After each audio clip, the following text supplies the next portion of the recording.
glória seja dada a Deus. Deus abençoe a sua vida. A graça, Pai do Senhor Jesus seja com todos. Bem-aventurados são aqueles que ouvem. Bem-aventurados são aqueles que guardam as palavras da profecia deste livro, porque o tempo do Senhor está próximo. Mais do que felizes são os que ouvem, os que praticam as palavras do Senhor Jesus Cristo, porque o tempo do Senhor está próximo. O dia do Senhor vem se aproximando. Jesus, ele falou no Evangelho de Mateus, capítulo 24, este Evangelho do reino será pregado em todos os confins da terra, em seguida virá o fim. A palavra de Deus está sendo pregada, está rodeando, circulando os quatro cantos da terra, nos alertando. Muitas pessoas estão sendo alertadas, estão sendo avisadas. Jesus mesmo, ele ordenou a pregar esta palavra. Jesus disse que era necessário que começasse a ser pregado por Jerusalém, até que fosse pregado em todos os confins da terra. Por isso essa palavra, ela está sendo pregada hoje. Jesus disse: ide por todo o mundo, preguem o Evangelho a toda criatura. Muitas pessoas estão vendo o cumprimento, vendo as Escrituras se cumprindo, porém incrédulos, porém ainda sem crer, porém ainda sem a verdadeira fé, porque fé sem obras não é fé verdadeira, é uma fé morta. A Bíblia diz que a fé sem obras é uma fé morta.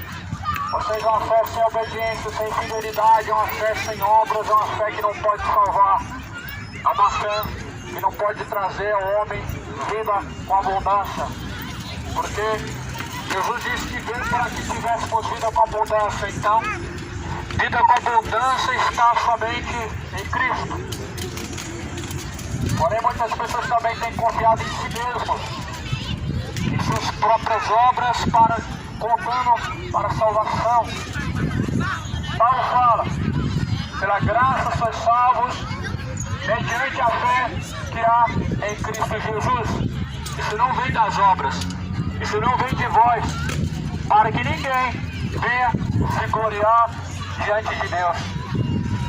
A salvação vem pela fé, mediante a graça que há em Cristo Jesus, não vem das obras. Não significa que você não tem que fazer algo que não tenha nada ao seu alcance. Quando a Bíblia fala que a salvação vem pela fé mediante a graça, não significa que não há nada que esteja ao seu alcance. O homem, ele tem um papel fundamental e importante, que é a fidelidade. Em Apocalipse, Jesus vai dizer: aquele que permanecer até o fim, dar-te-ei a coroa da vida eterna. Esse é o único papel que o cristão ele tem na parte para poder alcançar a salvação, que é ser fiel até o fim. Fidelidade, quando a Bíblia nos diz, não tem a ver com rituais, não tem a ver com tradições, não tem a ver com dogmas, não tem a ver com a fidelidade a uma religião. A fidelidade que a Bíblia nos mostra, a fidelidade diretamente com o Pai. E a nossa fidelidade com Deus, se a nossa fidelidade com Deus, ela se resume a guardar dogmas e tradições, logo que fidelidade que é essa? A Bíblia fala que Jesus foi morto pela sua fidelidade a Deus. Então, se nossa fidelidade se limita a tradições, a ser apenas católico, a ser apenas evangélico, ou pertencente a qualquer outra denominação, logo, essa fidelidade é vã. Porque Jesus, ele foi fiel ao Pai, e nós devemos ser fiel aqui também. Porque Jesus falou: sejam perfeitos como também é o vosso Pai. Então nós temos que ser imitadores de Cristo, para que possamos alcançar o céu de glória, onde está o Pai. Tiago capítulo 1, versículo 22, está escrito: não sejais somente ouvintes, ou seja, não basta somente ser ouvinte. A Bíblia fala: sejais praticantes de toda a palavra de Deus, porque quem somente ouve engana a si mesmo. A Bíblia fala que quem somente é ouvinte e não é praticante da sua palavra, da palavra do Deus poderoso, engana a si mesmo. Então, examine a si mesmo para ver se você já não está vivendo o engano, para ver se você já não está enganando a si mesmo. Talvez você acredite num céu de glória cujo qual você está caminhando oposto. O caminho oposto é o caminho direto à condenação. Jesus falou: confiai pelo caminho estreito. Estreito e apertado é o caminho a qual conduz à salvação. Poucos são os que entram por ele, mais largo e espaçoso é o caminho a qual conduz à perdição. Muitos são os que entram por ele. Caminho largo e espaçoso é o caminho que te direciona diretamente ao inferno, diretamente à condenação de sua alma. É um caminho muito fácil de seguir. É o caminho do teu próprio coração. Você que dita as regras. Você que escolhe o que você quer ser. Você faz da sua maneira, do seu jeito. Porém, há uma maneira única que leva o homem ao Pai. Esse caminho conhecido como caminho estreito. É o caminho que Jesus ensinou, ou seja, essa é a vontade do Pai. A Bíblia fala que não é da vontade de Deus em que ninguém venha a perecer, mas é que todos cheguem ao pleno conhecimento da verdade e possam ser salvos. Então a Bíblia fala que não é do prazer e nem do agrado do Pai em que alguém seja condenado, em que alguém venha a ser atormentado nas chamas, no tormento do inferno, porque a vontade do Pai é que você se salve. E para você se salvar, existe o conhecimento que se chama palavra, que te leva ao Pai. Por isso a Bíblia fala: bem-aventurados são os que ouvem, bem-aventurados são os que guardam as palavras da profecia deste livro, porque o tempo do Senhor está próximo. 2 Pedro vai dizer no capítulo 3 que nos últimos dias muitos diriam: onde está a promessa da sua vida?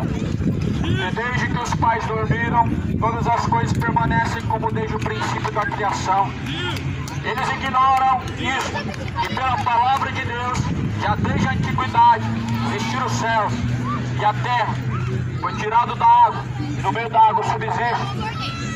Ou seja, o tempo antigo de Noé, o tempo antigo de Sodoma e Gomorra, foi para o nosso exemplo, foi para exemplo das gerações futuras, para que todos aqueles que vivessem debaixo do verdadeiro temor, se lembrando das coisas passadas que Deus mesmo fez, se lembrando com o que Deus fez na geração de Noé. A geração de Noé, na verdade, foi destruída por sua rebeldia, por não se voltar a Deus, mas antes entregue aos seus próprios conceitos, aos seus próprios corações enganosos, supersticiosos, cheios de iniquidade. E a Bíblia fala que eles só perceberam a sua destruição, eles só perceberam que já não tinha mais oportunidade quando a porta estava fechada, até que a terra foi inundada. Não perceberam. Isso nos mostra que muitas pessoas só vão perceber quando tarde for. Isso mostra que muitos só vão perceber quando a porta se fechar e ver que ela não se abre mais. Mostra que o que aconteceu nos dias de Noé foi a falta de vontade, foi a falta de desejo que o homem tinha por Deus e pela salvação de sua alma. Jesus fala em Mateus 24, no capítulo 24, versículo de número 14, versículo 15. E assim como foi nos dias anteriores ao dilúvio, comiam, bebiam, casavam-se e davam-se casamento até a última hora e não perceberam. Assim será na volta do Senhor, assim será o dia do Senhor. Isso está diante de nós. Não tem como negar que se Jesus voltasse no piscar de olhos, muitos perceberiam que estão do lado de fora. Não tem como negar que da forma em que o mundo está caminhando, em que muitos estão trilhando seus caminhos diante de Deus, não dá para negar que se Jesus voltasse no piscar de olhos, muitos seriam abandonados e deixados para trás. Tarde demais seria para você reconhecer que você está do lado de fora da porta e que ela não pode mais se abrir, porque a Bíblia fala: se o pai de família soubesse a que vigília da noite, a que hora iria vir o noivo, a que hora viria o seu Senhor, ele vigiaria, ele tomaria muita cautela, você tomaria muito cuidado. Se você soubesse exatamente o dia do Senhor, a hora em que Cristo viria, você tomaria tanto cuidado, você evitaria tantas coisas que você tem praticado. Se você tivesse na palma da sua mão a data, o dia, a hora exata em que Cristo vem, você estaria evitando agora tantas das coisas que você tem praticado. Isso mostra uma coisa, isso mostra somente uma coisa, que o ser humano, ele brinca com a graça, ou seja, ele brinca com a oportunidade. Ele pode viver 70 anos, pode viver de 50 ou até 100 anos, mas porém, o homem sempre abusa da sua oportunidade, deixando Deus sempre para a última hora. Foi o que a geração de Noé fez. A geração de Noé só queria saber de aproveitar essa vida, enchendo a cara, casando-se, dando-se casamento. A geração de Noé queria pouca coisa com Deus. A Bíblia fala que eles só perceberam quando chegou a última hora. A porta se fechou. Mas quem fechou a porta? O mesmo que vai fechar a porta no último dia. Sabe quem? Aquele que foi crucificado e ressuscitou dentre os mortos após o terceiro dia, o Cristo. Esse mesmo. Ele que vai fechar a porta. E quando você vê que a porta se fechou, não adianta pedir misericórdia, não vai adiantar lembrar a Deus tudo que você fez de bom, não vai tentar justificar-se, porque realmente a justificativa do homem não serve. A justificativa diante de Deus, ela é inútil. Depois da morte segue a juízo. É o que a Bíblia nos ensina. A Bíblia diz: para o homem está ordenado morrer uma única vez, vindo após a morte o juízo. Essa palavra é muito bem clara a todos nós. Uma vez o homem morrendo, perde-se a esperança de uma reencarnação de uma outra vida. Não há uma reencarnação onde você vai ter uma outra chance, uma outra oportunidade. A Bíblia deixa bem claro. E o homem, tendo morrido uma vez após a morte, ele segue a juízo. Esse juízo ele vem e vem mesmo. Quando as pessoas dizem só Deus pode julgar, e ele vai julgar mesmo, não tenha dúvida. E o juízo ele vem em seguida, a sua morte vem para todos, como a própria palavra diz em Hebreus: após a morte segue o juízo. Porque se sua alma desprende do corpo, ela tem que ter um destino. E para esse destino, sendo ele céu ou inferno, tem que haver um juízo. E Deus ele julgará cada um de uma forma em que cada um receberá aquilo que lhe convém, céu e inferno. Bom seria se realmente existisse um purgatório, não é mesmo? Acabaria com todos os problemas e ninguém desceria ao inferno. Maravilhoso seria se alguém pudesse agora, nesse exato momento, fazer uma missa de sétimo dia urgente para arrancar um dos seus entes queridos do tormento ou livrar a alma dele do inferno. Seria maravilhoso se realmente fosse verdade. Se isso realmente fosse verdade, isso faria uma coisa, com que Deus tivesse voltado a sua palavra atrás. Se também o homem pudesse reencarnar em uma outra vida, isso faria com que Deus se tornasse mentiroso e contraditório contra a sua palavra. Só que na verdade nenhuma coisa nem outra é verdade. Deus é contraditório e Deus não errou. Os homens estão sendo enganados por doutrinas de demônios e espíritos enganadores por falta de examinar a Escritura. Porque nenhuma outra palavra é substituída e pode substituir a palavra de Deus, que é a Bíblia, pois a Bíblia exclusivamente é a palavra de Deus. Nem livro de Allan Kardec, nem livro de Chico Xavier, nem de Mormon, de nenhum outro líder religioso, ele se compara com as Escrituras Sagradas e não se inclui como ensinamento de Deus. Não pode ser comparado com a Bíblia, não pode ser juntado com a Bíblia. Paulo ele escreve dizendo: se alguém for além do que diz as Escrituras, seja anátema.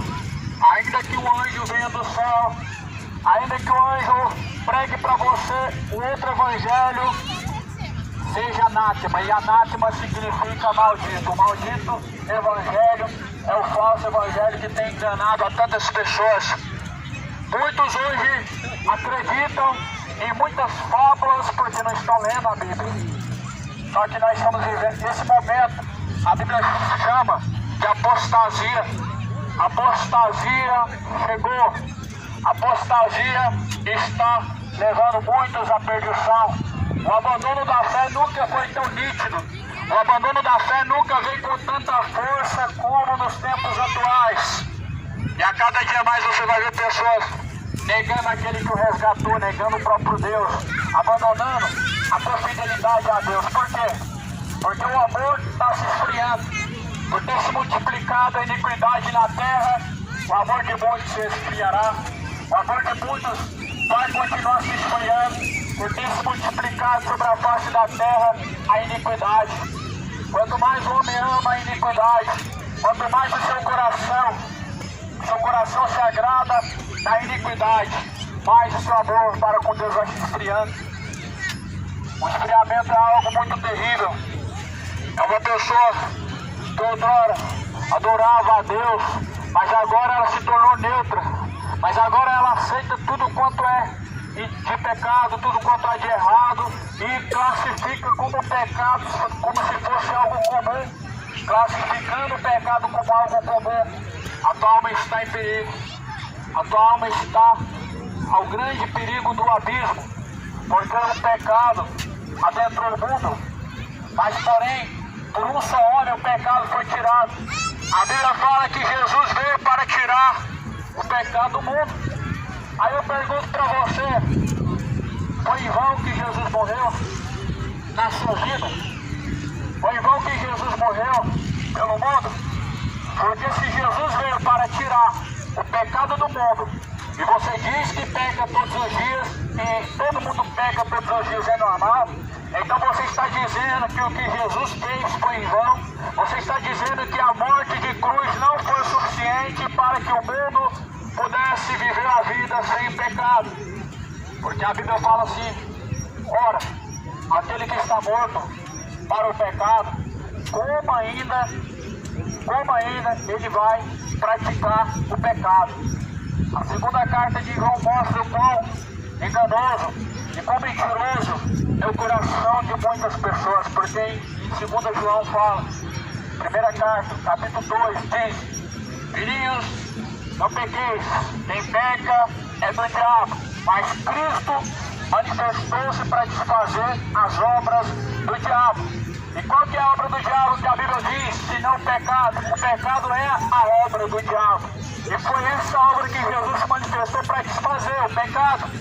Por isso, quando alguém diz: ah, eu peco, todo mundo é pecador, pecar é normal, ele está dizendo: Jesus morreu em vão e não teve efeito nenhum a sua morte, porque a promessa dele foi tirar o pecado do mundo. E se todo mundo continua pecando ainda, então significa que Jesus morreu em vão.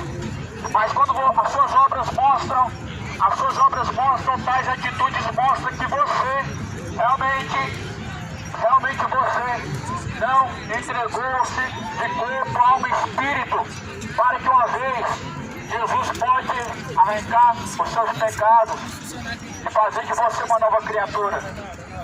É isso que faz o homem.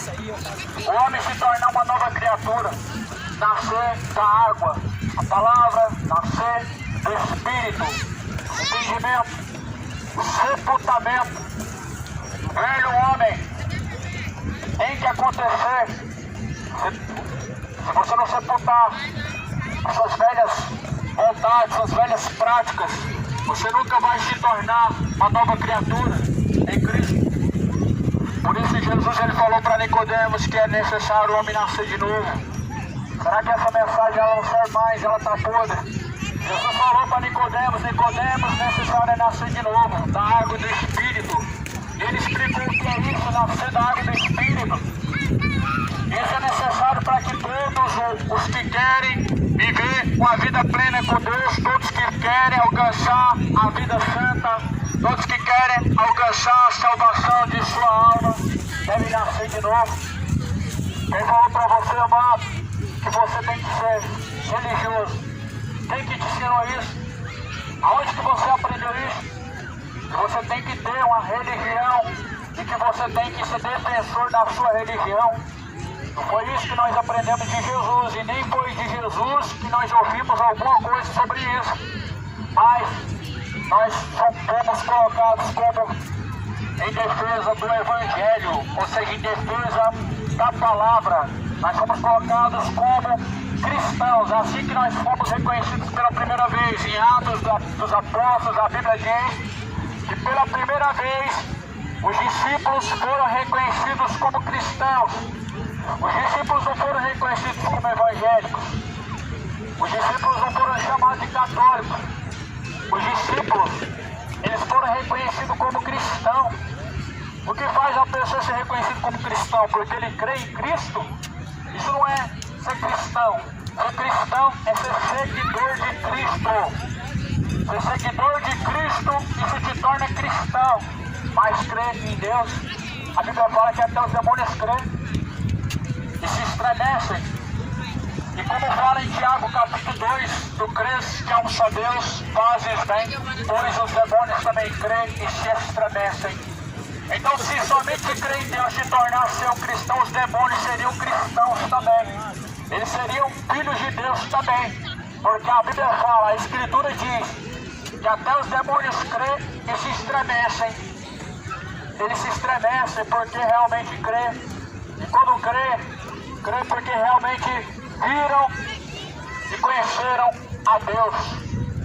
Só que muito pelo contrário, amado. Enquanto você continua somente sendo ouvinte, você não é um cristão. Você está enganando a si mesmo. Porque assim a Escritura diz, não sejam somente ouvintes, mas não sejam somente ouvintes enganando a si mesmos, mas sejais praticantes de toda a palavra. Ou seja, quem somente é ouvinte e não é praticante engana a si mesmo. Para ser um cristão tem que ser um seguidor, fiel seguidor. Não significa um perfeito seguidor, mas significa um seguidor fiel. E mesmo com pouca força ele permanece. E mesmo com fraqueza ele continua insistindo. Mesmo errando, ele continua tentando acertar. O cristão ele não é conhecido pela sua religião, muito pelo contrário. A Bíblia nunca vai declarar como cristão evangélico nem católico, porque Jesus é antes de qualquer religião. E Jesus, quando partiu, ele falou, eu sou o caminho. Então Jesus nos deixou um guia. Jesus nos deixou o verdadeiro guia, o Espírito Santo. Jesus não deixou religião. Não seja você orgulhoso de ter a sua religião. Que orgulho que é esse? De algo tão fútil e tão vão, que mais traz divisão do que ajuda os escolhidos de Deus, que mais traz engano e confusão do que produz salvação. Pois Jesus ele falou assim em Mateus 24, versículo 4: acautelai-vos para que ninguém vos engane, porque muitos virão em meu nome. Jesus disse, tomem cuidado para que ninguém vos engane. Muitos virão em meu nome. Jesus disse que muitos viriam no nome dele, enganariam a muitos. Mateus 24, versículo 10, Jesus fala: os profetas fariam sinais e prodígios que, se possível fosse, enganariam até os escolhidos. E o que Jesus queria mostrar com isso? Que já o seu dia, a sua volta, o arrebatamento estaria tão próximo. Isso só mostra isso. Quando você olha ao seu redor e você vê esse cenário, o cenário do engano tão grande, tão evidente, o engano religioso, o comércio da fé evidente, de tal forma você só tem que entender uma coisa, que o dia do Senhor está próximo. E o dia de cada um dos tais vai chegar, em que cada um vai ter a sua recompensa diante de Deus. Até mesmo os que estão se deixando ser enganados. Porque a palavra do Senhor fala, não se deixem ser enganados. Então realmente o engano não é uma inocência. A inocência é até que alguém diga algo para você. Mas se alguém disse algo para você em relação à verdade e você permanece no engano, aí já é ignorância. Se alguém pregou para você a verdade do Evangelho e você insiste no erro, aí já se torna ignorância. A Bíblia fala que os tempos da ignorância não serão levados em conta, ou seja, você precisa levar em conta o que está escrito, abandonar a ignorância. Por isso, a Bíblia fala, nenhum inocente vai ser tomado, ou melhor, nenhum culpado será tomado por inocente. Nenhum culpado será tomado por inocente, diz a palavra do Senhor. Quem será o culpado, senão todos os conhecedores do Evangelho, os conhecedores da palavra de Deus? O homem insiste no engano, porém, nós vemos que o engano foi a porta principal para que o pecado entrasse no mundo. O engano foi uma das ferramentas principais para que o pecado entrasse no coração. Entrou através dos primeiros moradores da terra. Conhecemos bem a história de Caim e de Abel. Através do engano eles foram persuadidos ao pecado. E através do engano você está sendo conduzido ao pecado. Por isso a Bíblia fala, não se prendam no jugo dos infiéis. Lá em Coríntios diz que parte que sociedade tem entre Cristo e Belial. Por isso não se prendam com os infiéis. Não se prendam em ensinamentos mentirosos, não estejam presos em ensinamentos mentirosos e doutrinas de demônios. Mas se lembre, você foi comprado por um bom preço. Você foi comprado pelo preço do sangue de Jesus Cristo, para que através do teu corpo ele possa assim ser glorificado e Deus possa habitar no seu corpo. Por isso a Bíblia fala, vocês foram comprados por um bom preço. Por isso glorificai a Deus em vosso corpo. Você está glorificando a Deus através do seu corpo. Deus está sendo glorificado através de teu corpo. As suas ações estão a glorificar o Deus poderoso. As tuas atitudes estão a honrar ao teu Criador. As tuas atitudes estão a glorificar a Deus. Porque a Bíblia fala, glorifique a Deus através de seu corpo. 1 Coríntios diz que o teu corpo é o templo e morada do Espírito Santo. Por isso você deve glorificar a Deus através do teu corpo. Isso não significa uma glória de palavras, mas sim, principalmente através de suas ações, através de sua conduta, através de seus caminhos, através de sua fidelidade. Deus, Ele realmente é glorificado verdadeiramente. E esse é o culto verdadeiro. A Bíblia fala que você apresenta o teu corpo em um sacrifício vivo e agradável a Deus o Pai. Esse é o vosso culto racional. A Bíblia fala que o seu corpo tem que ser apresentado em um sacrifício vivo e agradável para Deus. Porque esse é o culto racional para Deus. Culto, meu amado, é o que você faz através do teu corpo.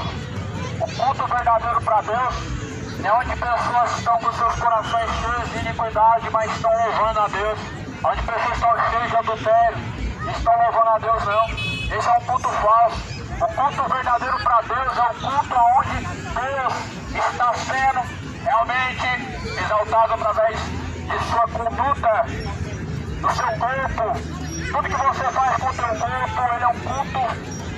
E esse culto ou é a Deus ou é diabo. Porque o culto para Deus é a honra. O culto para Deus é a fidelidade. O culto para Deus é a justiça. O culto para Deus é o verdadeiro amor. A verdadeira fé, ou em outras palavras, a obediência. Em obediência, muitos estão vivendo, mas também muitos estão vivendo na infidelidade, na desobediência para com Deus. A palavra do Senhor nos alerta. A Bíblia te alerta ao arrependimento. A Bíblia nos alerta a se arrepender. A Bíblia diz: arrependei-vos, arrependei-vos e convertei-vos, para que sejam apagados os vossos pecados e venham sobre vós o tempo do refrigério. A Bíblia nos alerta ao arrependimento, confessar e deixar. Não seja hipócrita em dizer que se arrependeu, porém, seu abandono dos pecados. Não há arrependimento verdadeiro. Não há arrependimento verdadeiro enquanto ainda permanece na prática de qualquer iniquidade. Não há arrependimento. Arrependimento verdadeiro é confessar e deixar. Pois a mesma palavra, a Escritura nos ensina, em Provérbios 28:13, aquele que encobre seus pecados nunca prosperará, mas porém aqueles que confessam e deixam, alcançarão a misericórdia. Sabe qual que é a misericórdia que a Bíblia está falando? É salvar a tua alma, é livrar a tua alma da perdição, é livrar a tua alma da condenação eterna. A misericórdia que a Escritura nos diz é a vida eterna por meio de Jesus Cristo. Porque Ele é misericordioso, a Bíblia fala. Ele é longânimo, não querendo que nenhum se perca, mas que todos venham alcançar a vida eterna. Então, amigo, você precisa ler, você precisa examinar, você precisa praticar o que a Bíblia ensina. A religião ela não vai te aproximar nunca de Deus. O que te aproxima, o que realmente nos aproxima, o que aproxima você de Deus, é o conhecimento verdadeiro da palavra, é examinar o que está escrito, é você se igualar com as Escrituras, é você comparar, examinar a tua vida com o que está escrito e colocar a sua vida em ordem de acordo com a boa vontade de Deus. Em Mateus, quando João pregava, em Mateus capítulo 3, João ele preparava o povo para se encontrar com o Messias, para se encontrar com Cristo. E João pregava: endireitai os vossos caminhos, arrependei-vos, endireitai as vossas veredas, ou em outras palavras, aquelas pessoas que tinham em seu coração desejo de se encontrar com Cristo, elas tinham que endireitar os seus caminhos, elas tinham que aplanar os seus caminhos, colocando os seus caminhos retos diante de Cristo para se encontrar com Ele. Elas tinham de colocar a sua vida em ordem, preparar o seu coração para receber o Salvador, a Cristo. E não é diferente nos dias de hoje, porque quando você partir dessa vida para uma eternidade, você tem que estar preparado para se encontrar com quem? Você tem que estar preparado para se encontrar com Deus. Você tem que estar preparado para se encontrar com Cristo. Você tem que se preparar para se encontrar com Cristo mais do que você se prepara para as suas atividades, para os seus compromissos. Você tem que se preparar para se encontrar com Cristo mais do que você se prepara para a virada de ano, para festividades, datas comemorativas, feriados, dias específicos. Pois há um dia específico em que Deus determinou em que todos serão julgados. E é para esse dia que você tem que estar mais do que nunca preparado. Porque Deus determinou um dia em que com justiça e juízo Ele há de julgar o mundo. Deus Ele há de julgar o mundo por meio do seu Filho amado, por meio de Jesus Cristo.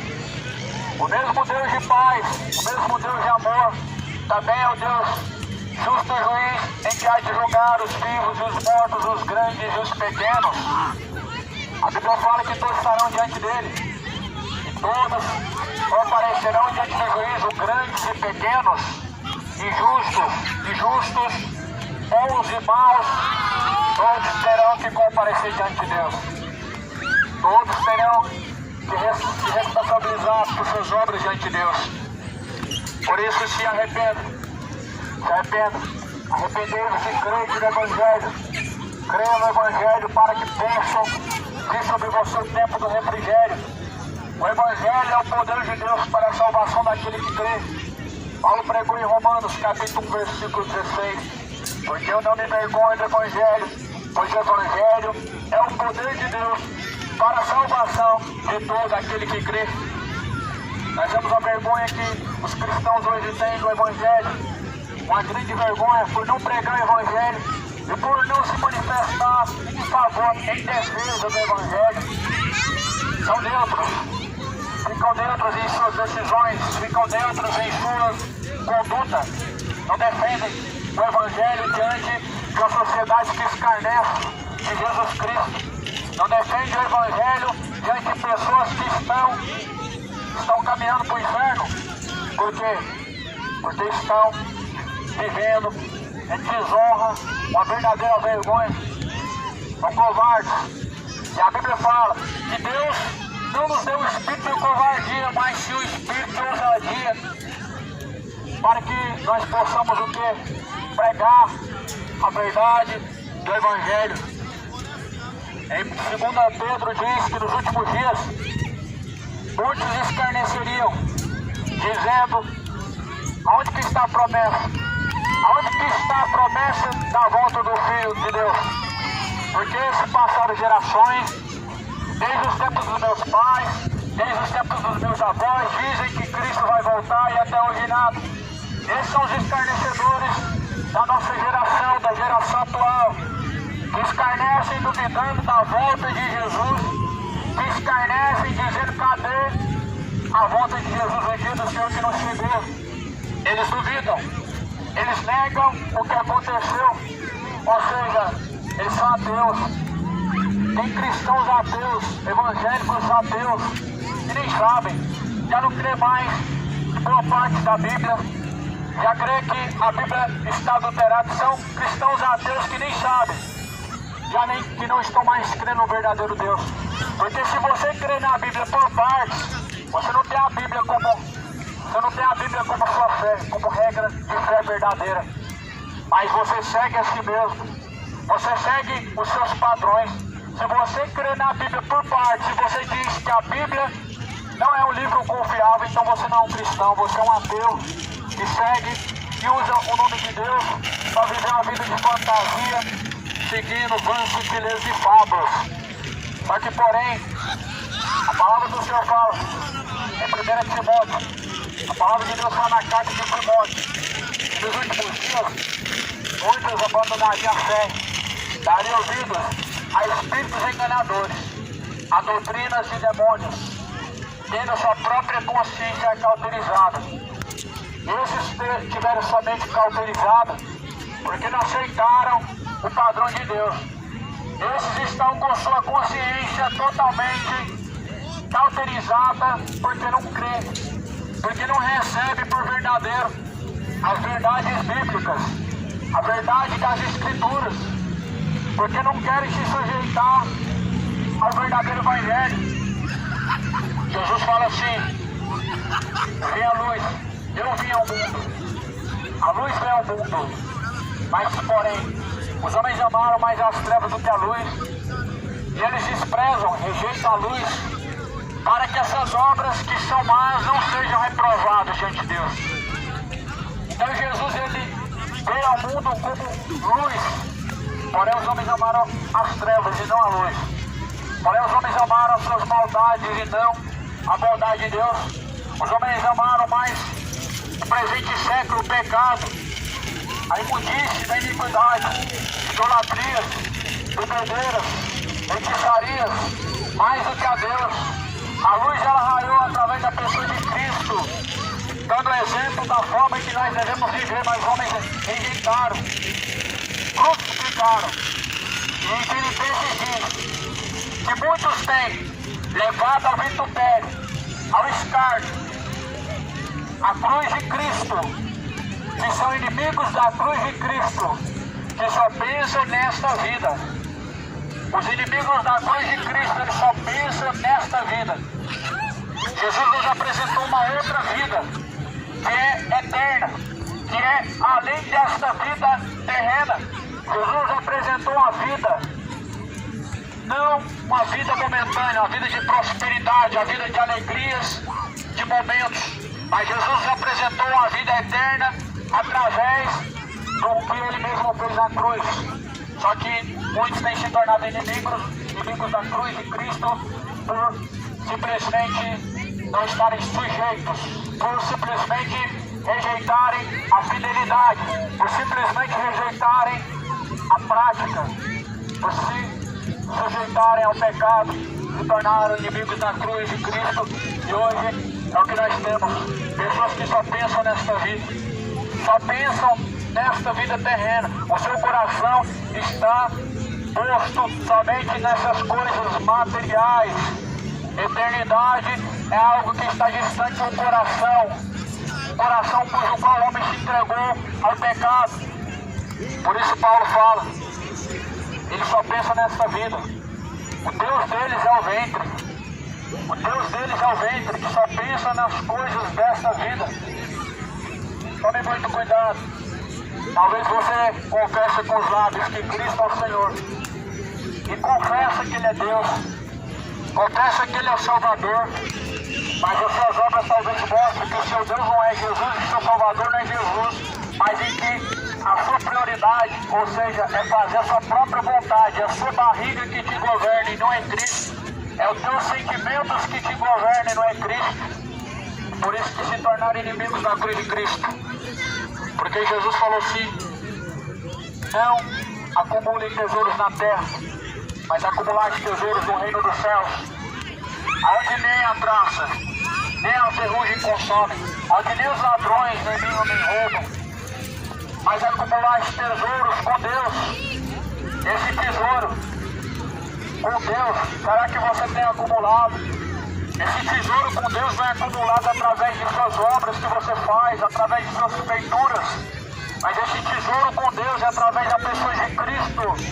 Você seguindo a Cristo como verdadeiro discípulo. Verdadeiro discípulo de Cristo, ele não é discípulo de religião. Ele não é católico, não é evangélico, não é espírita, não é testemunho de Jeová, não é mormon. O verdadeiro discípulo de Cristo está escrito em João, capítulo 8. Versículo 31, Jesus falou, se vocês permanecerem em minhas palavras, verdadeiramente sereis os meus discípulos. Você tem permanecido na palavra de quem? A última palavra que você tem praticado é a palavra de quem? Que sai da boca de quem? Porque a palavra de Cristo está aqui. E os verdadeiros discípulos, eles estão praticando esta palavra. O verdadeiro discípulo, ele segue esta palavra. Esta é a última palavra. A última palavra não é o que vem do kardecismo, não é o que vem do espiritismo, não é do catolicismo, não é do Papa Francisco, não é do Malafaia nem do Macedo, mas é o que a Bíblia diz. Esta é a última palavra. Porque se você, em outras palavras, for comparar, colocar lado a lado, você vai ver o quão mentirosos têm sido esses tais. Você vai perceber o quão mentirosos eles têm sido. Porque se você coloca o ensinamento de Jesus, Jesus fala, não acumuleis tesouros na terra. E os ensinamentos dos tais diz, você não pode aceitar essa miséria, você tem que ser rico, porque Deus é rico. E aí você vê que tem uma grande contradição em que estão pregando o contrário. O outro evangelho, diferente do qual Jesus tem pregado. E outro evangelho é anátema. A Escritura diz que outro evangelho diferente do que está escrito é anátema. Em outras palavras, o anátema, ele é maldito. Então compara o evangelho de Kardec com o evangelho de Jesus. O evangelho de Allan Kardec é igual ao de Jesus, porque segundo Allan Kardec nós vamos reencarnar em outra vida. E quanto mais caridade você faz, menos você vai sofrer na reencarnação de uma outra vida.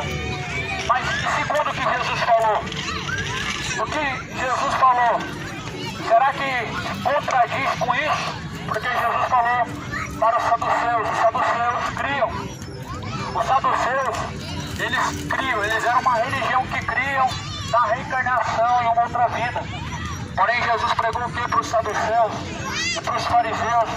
Que eles iriam ressuscitar no último dia para o desprezo eterno e outros para a salvação, o gozo eterno. Então, nem reencarnação nem purgatório são ensinamentos verdadeiros, mas são ensinamentos e doutrinas de demônios. Por isso, toma muito cuidado com o que você considera como palavra de Deus. O verdadeiro discípulo, ele é conhecido por seguir a palavra. O discípulo, ele segue a palavra. A última palavra é a palavra de Deus, não é a palavra do líder. Por isso que Jesus falou assim: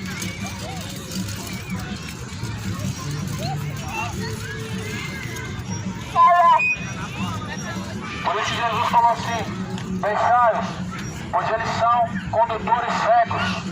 Ora, se o cego guiar outro cego, ambos cairão no mesmo buraco.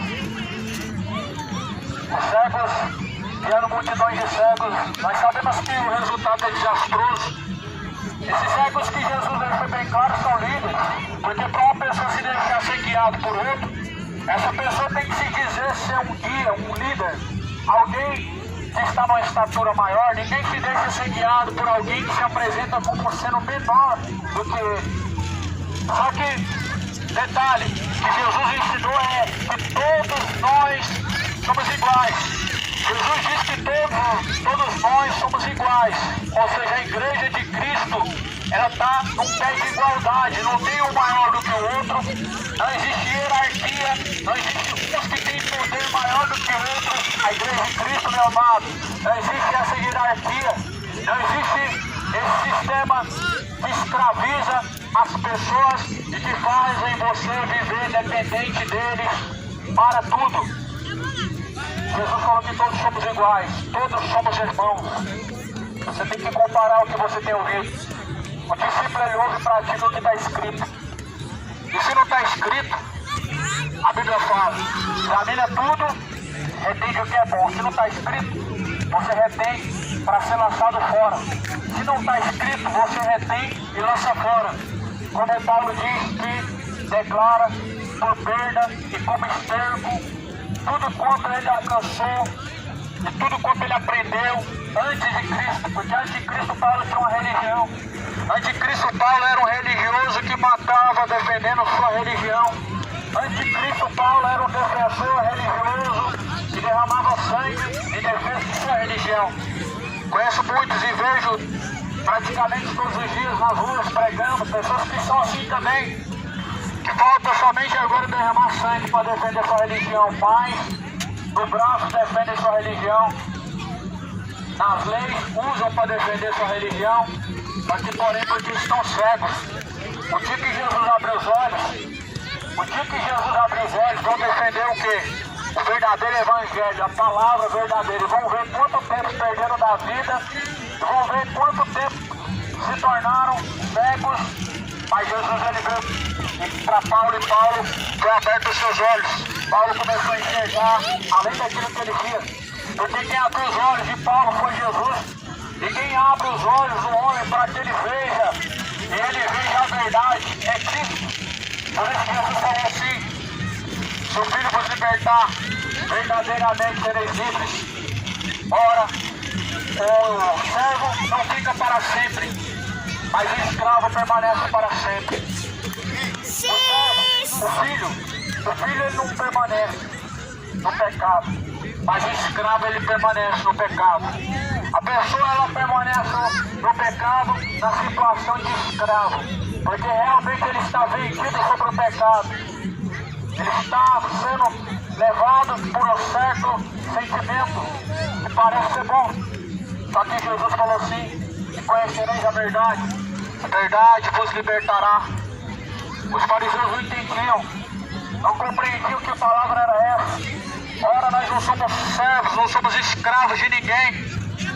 E como tu dizes que vamos ser livres, Jesus diz: ora, o escravo não permanece para sempre, o servo não permanece para sempre, mas o escravo sim. Jesus estava falando da condição do pecado, porque todo aquele que permanece no pecado é escravo do pecado.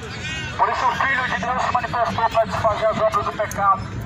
A Bíblia diz que ele veio libertar, ele veio buscar salvar o que se havia perdido.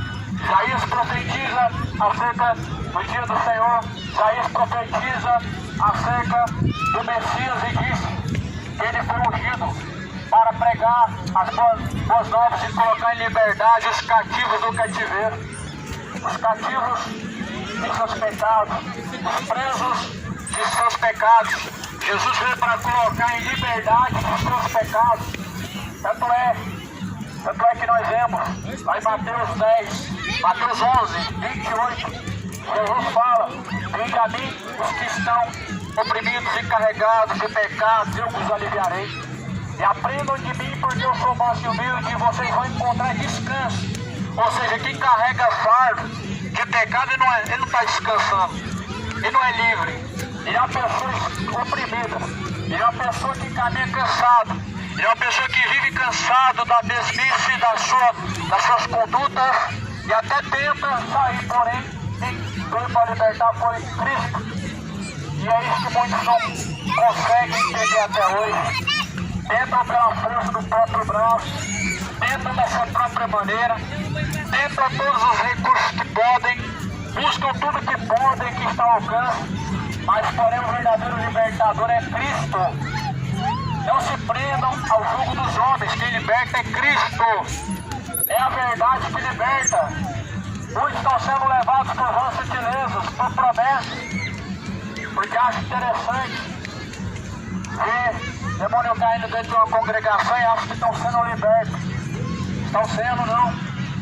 A verdade liberta. A oração do homem, no máximo que ela faz é quebrar a força maligna, mas a libertação é a verdade.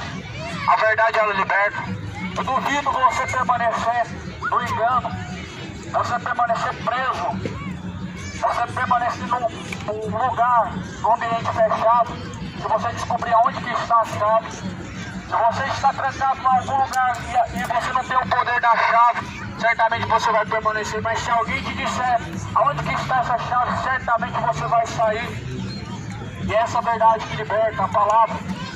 As pessoas estão possessas de espíritos malignos por causa de suas escolhas, de suas condutas.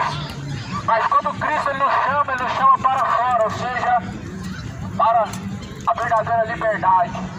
A verdadeira liberdade não é libertinagem, não significa pecar e ficar ileso, não significa permanecer pecando, porque tudo está normal, não significa ter liberdade de pecar e isso continuar sendo algo comum, mas muito pelo contrário. A liberdade verdadeira é você saber que você tem a escolha de pecar e não pecar, mas muito pelo contrário, quando o homem é escravo, ele sabe que ele pode não pecar, porém ele continua, pois é escravo. E Jesus falou: ora, o servo permanece para sempre, mas se o Filho vos libertar, verdadeiramente sereis livres.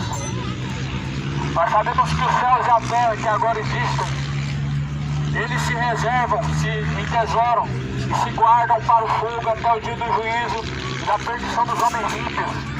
Segundo Pedro capítulo 2, versículo 7.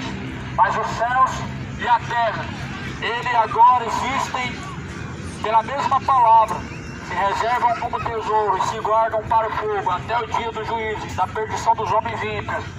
Você vê uma diferença que nos tempos de Noé foi destruído a terra uma vez, o mundo antigo foi destruído uma vez, porém com água, mas agora a Bíblia fala que esse mesmo mundo ele está se guardando como tesouro para o dia do juízo, como fogo, a qual Deus aniquilará o mundo com fogo, a qual Deus destruirá o mundo com fogo.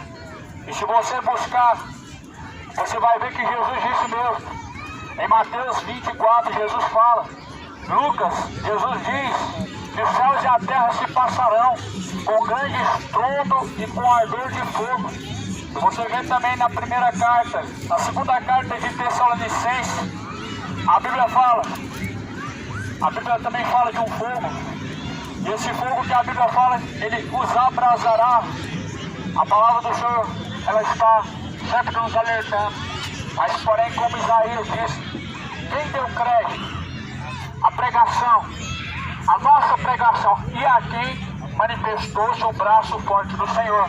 Isso nós vamos saber somente no último dia. Isso nós saberemos somente quando Cristo vier. No dia que o Senhor vier, nós saberemos quem verdadeiramente deu crédito à pregação.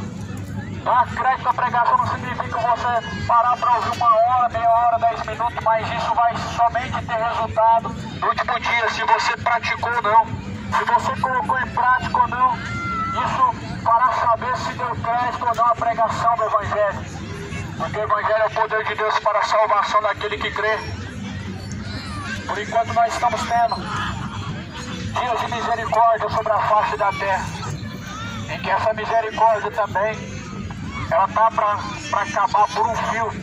Ela está para chegar ao seu fim por um fio. As misericórdias de Deus se renovam todos os dias e são a causa de não sermos consumidos. São grandes essas misericórdias, mas essas misericórdias um dia elas se findam.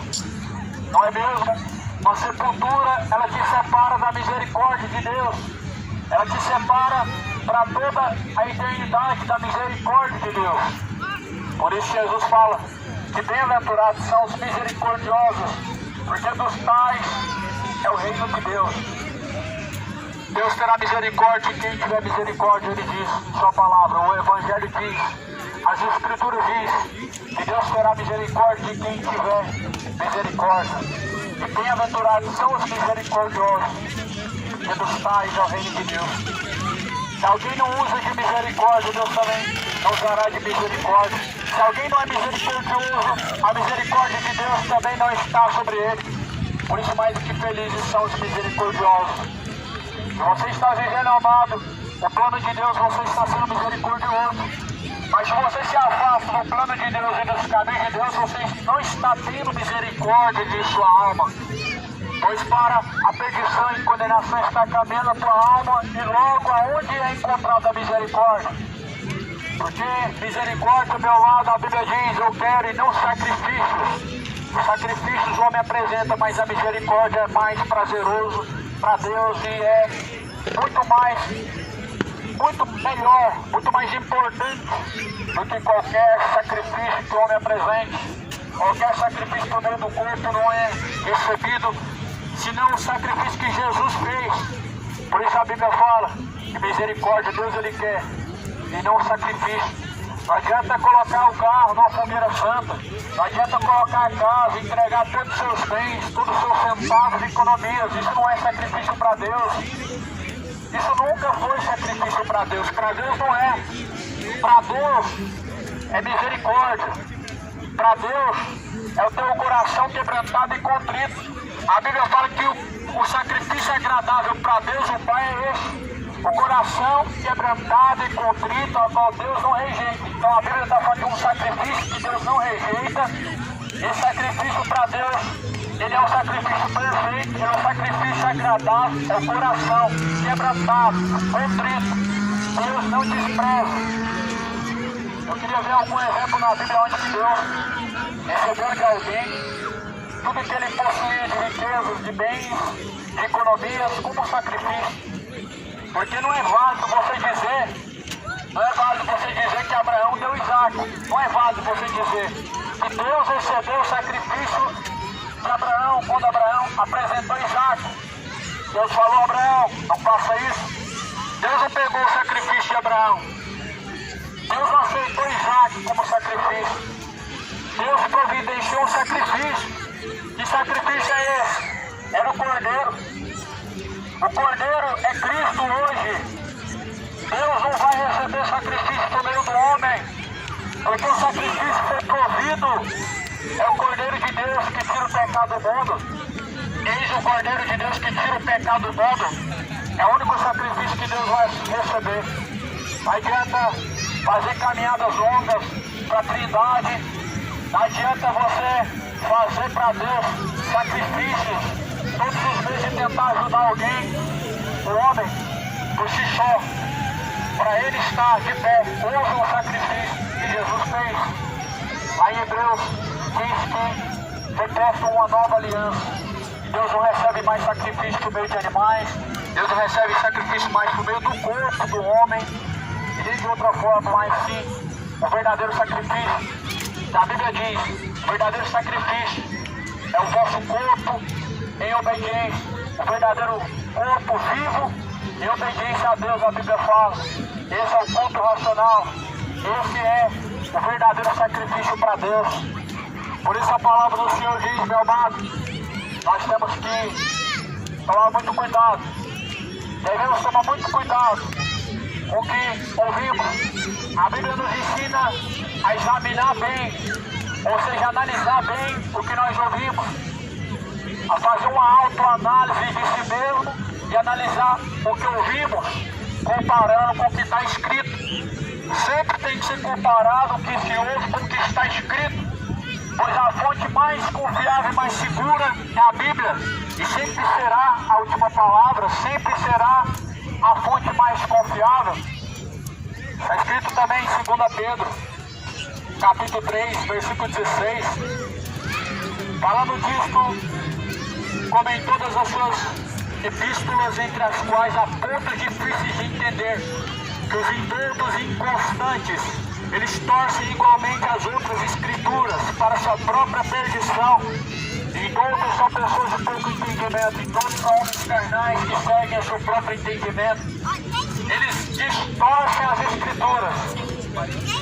Eles distorcem as escrituras para sua própria perdição. Só que, porém, não somente são eles que estão caminhando em perdição, mas os que também estão seguindo. Os que também estão seguindo o falso ensinamento, a falsa pregação, a mensagem distorcida, eles também estão caminhando para a sua própria perdição. Falando disso, como em outras escrituras também vos diz, Paulo diz que os indultos, os inconstantes, eles torcem igualmente as escrituras para a sua própria perdição. Toma muito cuidado para você não fazer isso. Muitos têm feito isso, torcendo o que está escrito, não é distorcendo, é torcendo o que está escrito para a própria perdição. Fazem coisas que sabem do seu coração, que Deus não aprova, mas porém usa a Bíblia e torce ela para parecer que você está fazendo de forma correta. É o que muitos estão fazendo, só que a Bíblia fala que isso é para a sua própria perdição. Paulo também fala em 2 Pedro capítulo 2, no versículo 3 e versículo 4, por avareza, versículo 2, muitos seguirão as suas dissoluções, pelos quais será blasfemado o caminho da verdade. O caminho da verdade está sendo blasfemado hoje. A verdade hoje já não está sendo mais aceita como palavra de Deus. Ela está sendo mudada. As pessoas estão tentando modificar a verdade. De alguma maneira hoje a verdade estão tentando modificar ela. Ainda que não consigam mudar a Bíblia, porque isso não é possível. É possível talvez mudar o papel, mas a palavra de Deus, ela está com Deus, ela veio de Deus, ela pode ser mudada. Só que a Bíblia fala que muitos vão seguir as soluções pelo que está sendo blasfemado, o caminho da verdade. Então a verdade está sendo abandonada, está sendo blasfemada através da prática. Muitos adulterando o Evangelho no seu coração. Muitos adulterando a palavra verdadeira no seu coração. As escrituras foram adulteradas e muitos não estão percebendo. Foram adulteradas no seu próprio coração. Não foi através do escritor, do gráfico, mas sim através de suas vontades. Muitos estão adulterando as escrituras no seu coração e não estão percebendo. Estão adulterando tudo que está escrito no seu próprio coração e não estão percebendo. Quando você não aceita a verdade para permanecer no erro, você está adulterando. Você está adulterando as escrituras. Quando você tem ciência do que é certo, mas porém tenta de alguma maneira distorcer ou torcer o que está escrito para viver de tal forma, você está adulterando a escritura do seu coração. Essa não é a preocupação maior nos dias de hoje, em que a Bíblia vai ser mudada, que a Bíblia vai ser adulterada, não. Pois isso já aconteceu, as pessoas nem perceberam. que a palavra em seu coração você mesmo adulterou para seguir as suas dissoluções, para seguir as suas vontades, para seguir sua religião, porque até mesmo a religião, ela distorce o que está escrito para favorecer a si mesmo, para favorecer suas tradições e seus dogmas. Só que a Bíblia fala que isso é para a própria perdição, e muitos estão caminhando nessa perdição. Paulo fala assim, por avareza, farão de vós negócio com palavras fingidas, sobre os quais já de largo tempo não será tardia a sentença e a sua perdição não dormita. Paulo fala de com vãs sutilezas, com palavras enganosas, fingidas, sobre os quais já de largo tempo não será tarde a sua sentença. Farão de vós negócio com palavras vãs e vãs sutilezas. Negócio é o que se tornou a fé hoje. Fé hoje, Bíblia, religião, transformou uma grande fonte lucrativa, transformou em um grande negócio. Só que no princípio não era assim. Isso não foi de acordo com a vontade de Deus, sim, conforme as vãs sutilezas que o homem escolheu seguir. A palavra do Senhor fala em Mateus 24, muitos virão em meu nome. Jesus disse, enganarão a muitos. Mateus 24, versículo 4, Jesus falou que muitos viriam em seu nome, em nome de Jesus Cristo, enganariam a muitos. Pois isso nos mostra que já o dia do Senhor está próximo. Por isso desperta você que dorme. Desperta você que dorme, pois o dia do Senhor está próximo. Coloca a sua vida em ordem o quanto antes possível. Se reconcilia em seus caminhos com Deus ainda enquanto a vida. Não seja você se igualando ao ladrão da cruz. Isso é algo tão perigoso. Você tentar se igualar, você tentar usar aquele mesmo exemplo, isso é tão perigoso porque nem todos nós temos o mesmo fim. Não somos todos iguais e não temos todos o mesmo caminho. Jesus mostrou que há misericórdia enquanto ainda há tempo, enquanto há a última esperança. Mas a tua esperança, ela pode ser agora. A tua esperança, ela pode ser hoje. A tua esperança, ela pode durar por 5 horas, por 5 dias, por 5 anos. Não sabemos. A Bíblia mostra que enquanto ainda tiver a vida, realmente vai haver a esperança, porém, não coloca a tua esperança em coisas vãs, em coisas fúteis. Mas a Bíblia fala que bem-aventurados são aqueles que confiam no Senhor. Bem-aventurados são aqueles que confiam no Senhor, pois são como os montes de Sião, que nunca se abalam. Coloca a tua esperança, a tua confiança na palavra. A partir de hoje, ouvindo ela e colocando em prática essa tua confiança diante de Deus, testificado diante dos anjos, e que será testemunhado no último dia. O Senhor, Ele tem um dia em que nós teremos que comparecer diante dele. Por isso, para esse dia, nós temos que estar preparados.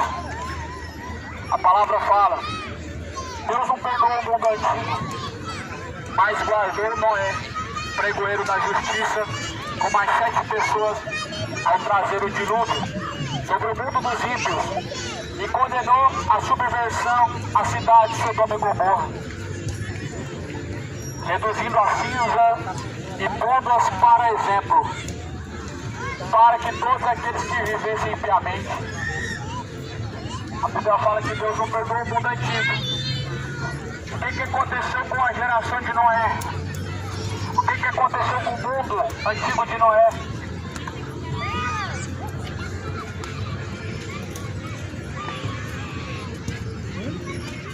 Nós sabemos que o mundo antigo de Noé foi reduzido a cinza e, ou melhor, foi subvertido, as águas do dilúvio foi destruído. A Bíblia fala que Deus deixou por nosso exemplo, Ele não perdoou o mundo antigo. A geração de Noé, por 120 anos, tiveram uma oportunidade, ouvindo que Deus destruiria a terra. Não tomou jeito, não tomou direção, não fizeram nada. Não fizeram nada para poder se reconciliar diante de Deus. Não fizeram nada enquanto ainda tiveram oportunidade enquanto a porta estava aberta, não fizeram nada. Sodoma e Gomorra, os anjos desceram em Sodoma e Gomorra. A princípio, os anjos desceram em Sodoma e Gomorra porque Deus certamente queria, de alguma maneira, avisar. Porém, eles tentaram ter relação com os anjos em Sodoma e Gomorra. Sodoma e Gomorra foi reduzida a cinza e a pó. Sodoma e Gomorra, por suas imoralidades, por suas homossexualidades, por suas depravações, moralidades sexuais, eles foram destruídos. Não foi sem chance de arrependimento, porque chance de arrependimento, Deus ele dá a todos e Deus se mostra misericordioso, dando a cada um a chance de arrependimento. Só que Sodoma e Gomorra não se arrependeu. Só que porém a Bíblia fala assim: haverá maior rigor para esta geração do que para Sodoma e Gomorra. Ou seja, o julgamento das gerações, depois de Sodoma e Gomorra, gerações cristãs, gerações em que houve Cristo, em que houve um conhecimento cristão de Cristo, vai haver maior rigor, maior cobrança, maior juízo. Sodoma e Gomorra não vai ter um juízo rigoroso como esta geração. Essa geração, ela tem a palavra de Deus. Essa geração, ela tem a oportunidade de arrependimento. Ela tem geração de buscar. Ela tem a oportunidade de buscar misericórdia, tem a oportunidade de buscar reconciliamento. Sodoma e Gomorra não teve. Por isso vai haver um rigor muito maior para esta geração do que para Sodoma e Gomorra. Não que os pecados de Sodoma e Gomorra tenham sido menores, mas porque aonde muito é dado, muito é cobrado. Muito foi dado para nós, não é mesmo? Deus deu seu Filho unigênito, não é verdade? E por isso que maior cobrança haverá sobre nós. Deus não deu seu Filho, não foi para Sodoma e Gomorra, mas sim para nós, o povo eleito, geração eleita, o povo escolhido, para que vá e dê frutos para Deus. Você tem dado frutos para Deus? A quem você tem colocado seu corpo em sujeição e obediência para Deus? Pois cuidado, cuidado para que não seja enganado, cuidado para que não seja conduzida a tua alma em perdição, condenação. Deus deixou a exemplo nosso o que Ele fez com Sodoma e Gomorra. Significa que o que Deus falou vai ser feito. Significa que justiça e juízo vai ser a base do trono de Deus, e que Deus julgará o mundo sem a misericórdia, sem o amor. O amor de Deus é para salvar o homem enquanto há vida. A misericórdia de Deus é para livrar o homem da condenação enquanto há vida.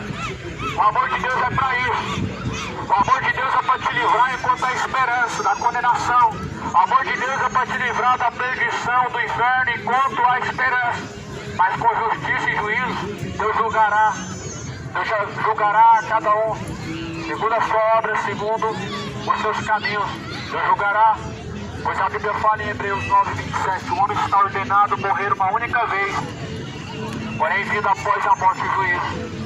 O juízo de Deus virá após a morte, em que Deus trará a cada um a sua recompensa, segundo as suas obras e segundo as suas escolhas. O que você receberia diante de Deus? Reflete bem, examina bem como tem sido a sua conduta diante de Deus, porque após a morte há um julgamento e Deus te dará o céu, o inferno.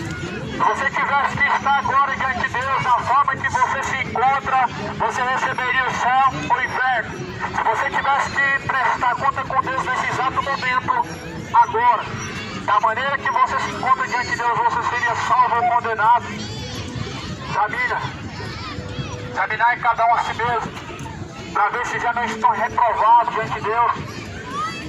2 Coríntios 13, cada um deve examinar a si mesmo, para ver se já não estão reprovados diante de Deus. Faça essa examinação de você, se comparando com o que está escrito, porque Deus não vai cobrar de você baseado no padrão de uma sociedade, baseado nos costumes e demais pessoas, mas baseado no que está escrito. Jesus disse: eu não vim para julgar o mundo, mas esta palavra que vocês estão ouvindo, ela há de julgar. Então essa palavra vai ser o princípio para o julgamento. De acordo com o que está escrito, é o que Deus vai julgar o homem, em cobrança ao que está escrito. Porque se tivéssemos que nos comparar como pessoas boas, comparar nossas obras com de outras pessoas, talvez estaríamos livres da condenação, porque em se comparando com malfeitores, se comparando com injustos e roubadores e demais pessoas que praticam atrocidade, talvez você seria visto como uma boa pessoa. Mas esse não é o padrão de Deus para te julgar e nem para te salvar, mas sim a palavra de Deus que é o padrão. Por isso procura se apresentar diante de Deus aprovado e não tem do que se envergonhar. Eis que cedo Cristo vem. Bem-aventurados são aqueles que ouvem, bem-aventurados que praticam as palavras da profecia deste livro.